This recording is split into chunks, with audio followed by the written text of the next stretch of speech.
Hello everyone, I'm Shiyao and this is Tanvi. Our other team members are Margie Adams, Jay Warner, and PI Lauren Klein.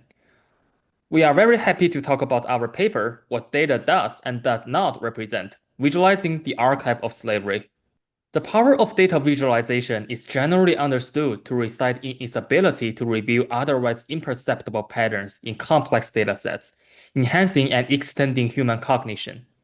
Much of this insight-producing power derives from a process of abstraction. However, this reliance on abstraction necessarily comes at the expense of the particularities of the data that is being visualized, presenting a challenge when the particularities of the data continue to matter for the significance of the visualization and the insight it is intended to produce.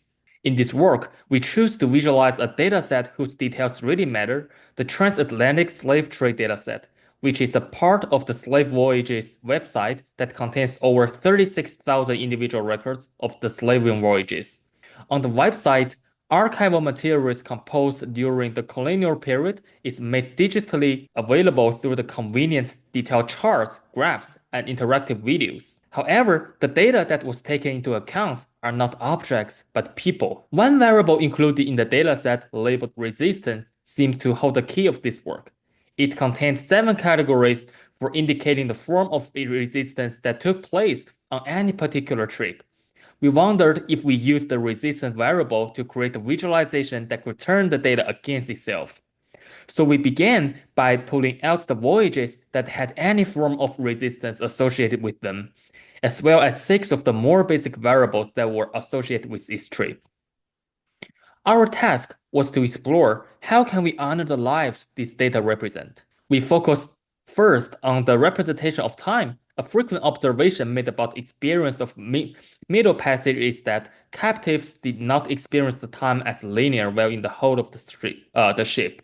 So if we were to keep the people behind the data in our view, we thought one way to do it might be through a nonlinear representation of time that aligned with the experience. Our initial design drew visual inspiration from Harold Fick's alluvial diagram of the Mississippi River, which is what you see on the left.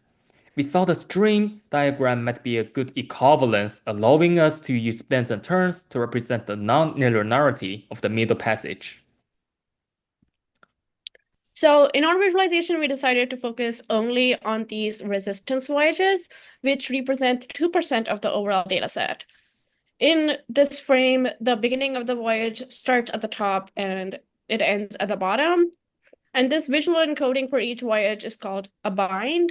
We use alternating colors with different opacities to differentiate between the voyages. You can see that the width indicates the number of people on board, and the width fluctuates from the beginning to the end as people embark, disembark. The overall length of this bind indicates the duration of the voyage, and the amplitude increases as the voyage gets longer.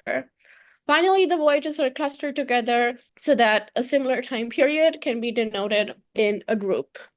In our final visualization, the binds are arranged chronologically from the first recorded act of resistance aboard a slave ship in 1565 through the last one in 1865. But we are still thinking about what our dataset does not convey and might not never convey, no matter how much we try.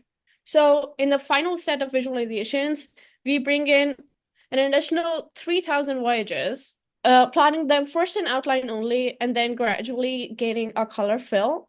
Our point here is that even though these other voyages did not contain documented acts of resistance, there were assuredly other more quiet forms of resistance, as literary scholar Kevin Quashie might term them. These were also real and also meaningful, even though they remain difficult to represent as data.